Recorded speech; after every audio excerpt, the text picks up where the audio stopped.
Monsieur le Président, honorable membre du Conseil constitutionnel, je voudrais, avec votre permission,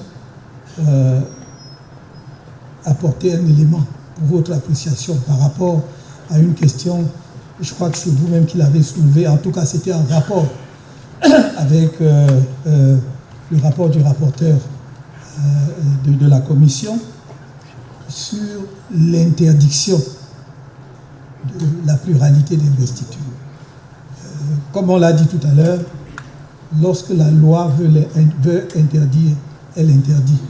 Et en l'occurrence, il me semble que l'honorable rapporteur a déduit l'interdiction d'une interprétation combinée de plusieurs dispositions.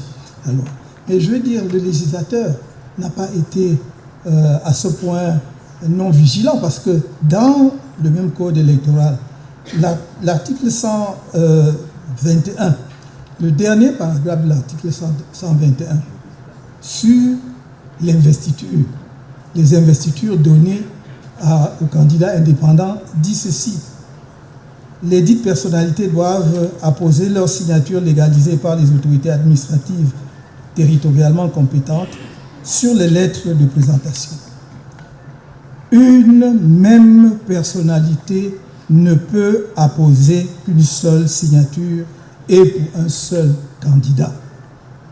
Voyez bien, Monsieur le Président, que lorsque le législateur a voulu interdire, il a été clair. Il me semble qu'on ne devrait pas se perdre dans les interprétations sur ce point.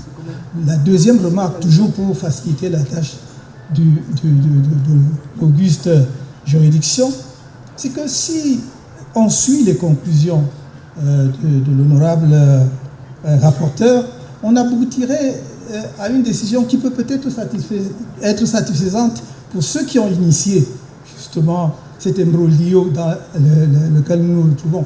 Mais pour l'avenir, ça va être très embêtant, Monsieur le Président. Vous aurez davantage, surtout à l'occasion de futures élections présidentielles, vous pourriez alors avoir de nombreux cas comme ceux-ci. Et ceux qui peuvent se réjouir aujourd'hui d'obtenir l'invalidation de la candidature d'un concurrent, si vous demeurez, si vous validez ce que je n'espère pas, ce que je ne souhaite pas, mais si vous suivez le conseiller rapporteur et donc invalider notre candidature, cela veut dire que vous acceptez.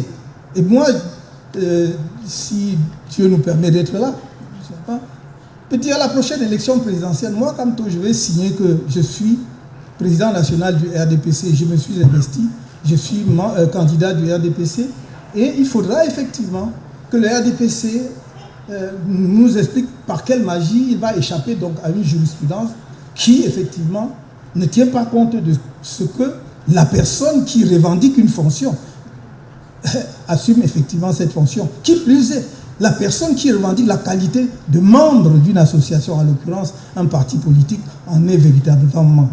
Je voulais juste attirer vraiment votre attention là-dessus, parce que au-delà